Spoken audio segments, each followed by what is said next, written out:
बिहार में प्रोटेस्ट, मुंबई में protest, foreign में कई जगह पे प्रोटेस्ट, हर जगह प्रोटेस्ट हो रहा है। मतलब पेपर लीक करने वाले को बहुत बड़ी सज़ा मिल पाएगी और उनको मतलब वो कर ही नहीं पाएंगे बेसिकली अगले कभी किसी हर दूसरे एग्ज़ाम का पेपर लीक हो जाता है। हर किसी दूसरे एग्ज़ाम का पेपर 2 दिन पहले बच्चों को मिल जाता है 10 लाख में। गवर्नमेंट अभी तक धर्मेंद्र प्रधान का रिजिग्नेशन नहीं ले पाई है, तो यहाँ सीधे लाइफ टाइम का इम्प्रिजमेंट कर दो, मतलब लाइफ टाइम का उनको जेल में डालो, उम्र कैद उनको दे दो, उस मतलब कैदी को उस कन्फर्म हो जाए कि अगर कोई भी अब इंसान बेसिकली करता है पेपर लीक और वो पकड़ा जाता है तो उम्र कैद कर दो। उम्र कैद अगर वो हो जाएगा तो दूसरे व्यक्ति को डर हो जाएगा कि हम लोग पेपर लीक करेंगे, पकड़ाएंगे, तो उम्र कैद, और वो निकलना भी नहीं चाहिए। जब तक वो मरे ना तब तक वो जेल में।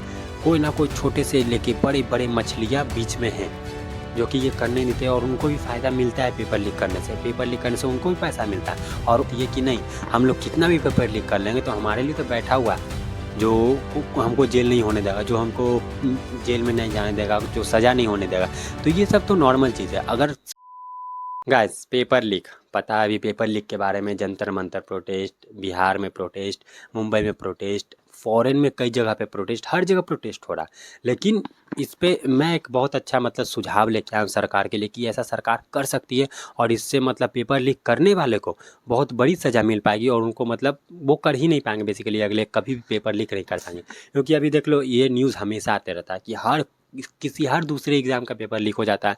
हर किसी दूसरे एग्ज़ाम का पेपर 2 दिन पहले बच्चों को मिल जाता है 10 लाख में, 5 लाख में, ऐसे और वो मतलब ऑफिसर बन जाते हैं, डॉक्टर बन जाते हैं, इंजीनियर बन जाते हैं। क्यों बनते हैं? क्योंकि वो लोग नकली तरीके से बनते हैं। और जो पेपर लीक कराते हैं उनको क्या है, वो लोग सोचते हैं कि अरे जेल जाएंगे 5 करोड़ 10 करोड़ तो पहले ही पेपर लीक करवा के कमा लिया, जेल जाएंगे 5 साल 3 साल 4 साल जेल में रहेंगे, फिर वापस आएंगे, फिर तो उस पैसों का लाभ उठा ही लेंगे। और ये तो ऐसी गवर्नमेंट यहाँ पे बैठी हुई है और ऐसी सरकारें हैं यहाँ पे जो कि पेपर लीक करने वालों को भी सज़ा देती नहीं है। क्योंकि अभी तक कितना सारा पेपर आज से पेपर लीक नहीं हो रहा, बहुत समय से पेपर लीक हो रहा है, लेकिन खबर क्या मिलती है, हर दूसरा एग्जाम पेपर लीक हो जा रहा है। तो सरकार अगर इसमें पहले से ये करती कार्रवाई, पहले से ही मतलब जोर लगाती तो ये नहीं होता। लेकिन ऐसा हो रहा है, हमेशा हो रहा है और भी मतलब मैं क्या कहूँ शायद आगे भी होता रहा। क्योंकि प्रोटेस्ट में अभी इतना सारा प्रोटेस्ट हो रहा है लेकिन गवर्नमेंट अभी तक धर्मेंद्र प्रधान का रिजिग्नेशन नहीं ले पाई है, तो ये बहुत बड़ी बात है, ये जान लो। बाकी देख लो मेरा सुझाव यह है कि अगर कोई भी पेपर लीक करता है, अगर वो पकड़ा गया तो उसको क्या करना है, सीधे लाइफ टाइम का इम्प्रिजमेंट कर दो, मतलब लाइफ टाइम का उनको जेल में डालो, उम्र कैद उनको दे दो, उस मतलब कैदी को, उस गुनहगार को उम्र कैद दे दो जो बच्चे के फ्यूचर को लेकर खिलवाड़ करते हैं। और उनको मतलब ऐसा नहीं कि अगर उम्र कैद दे भी दिया तो उनको पैरोल पे वापस बेसिकली बाहर निकाल दिया है कुछ दिन के बाहर, नहीं, उनको उम्र कैद। हाँ, इसमें कई लोग कहते हैं कि फांसी दे दो, लेकिन ये फांसी बहुत बड़ी मतलब चीज़ हो जाती है, फांसी उनको मिलेगी भी नहीं।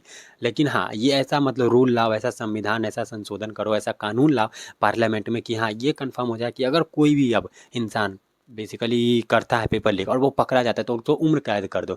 उम्र कैद अगर वो हो जाएगा तो दूसरे व्यक्ति को डर हो जाएगा कि हम लोग पेपर लीक करेंगे, पकड़ाएंगे, तो उम्र कैद, और वो निकलना भी नहीं चाहिए। जब तक वो मरे ना तब तक वो जेल में ही रहे। तो ऐसा कर लो। मतलब ये बहुत अच्छा कानून हो सकता है और ये नॉर्थ कोरिया, चाइना में यही कानून है कि जो पेपर लीक करता है उसको उम्र कैद की सज़ा दी जाती है। तो ऐसा हम लोग क्यों नहीं कर पाते? क्योंकि देख लो इन सब में कोई ना कोई छोटे से लेके बड़े बड़े मछलियाँ बीच में हैं जो कि ये करने नहीं देते और उनको भी फ़ायदा मिलता है पेपर लीक करने से। पेपर लीक करने से उनको भी पैसा मिलता है और उन्हीं की पावर की वजह से, उन्हीं की सत्ता की वजह से, उन्हीं की सरकार की वजह से, उन्हीं के नेताओं एमएलए एमपी की वजह से उनको पावर मिलती रहती है कि नहीं हम लोग कितना भी पेपर लीक कर लेंगे तो हमारे लिए तो बैठा हुआ जो हमको जेल नहीं होने देगा, जो हमको जेल में नहीं जाने देगा, जो सज़ा नहीं होने देगा। तो ये सब तो नॉर्मल चीज़ है। अगर सरकार चाहे तो कर सकती है, प्रधानमंत्री जी चाहे तो ये कर सकती है। और अगर ये वीडियो या अगर ये क्लिप कहीं भी पहुंच रहा है प्रधानमंत्री तक, हमारे सरकार तक, तो ये काम बहुत अच्छा कर सकती है वो, कि जो भी पकड़ा जाए उम्र कैद की सज़ा, कभी भी वो जेल से 1 मिनट के लिए बाहर नहीं निकलना चाहिए वो व्यक्ति, जब तक वो मरे ना जेल में सड़ के। ऐसे कर दो। जो बच्चों के साथ खिलवाड़ के साथ, जो वो एग्ज़ाम के साथ खिलवाड़ का साथ करता है, ये बहुत अच्छी चीज़ है। बाकी ये जो प्रोटेस्ट हो रहा है इसके लिए तो मेरा पूरा पूरा समर्थन है स्टूडेंट के साथ कि हाँ जो भी कर रहे हो ठीक कर रहे हो, मैं भी अपना सपोर्ट कर रहा हूँ और करते हो जब तक रिजिग्नेशन ना मिल जाए एजुकेशन मिनिस्टर का।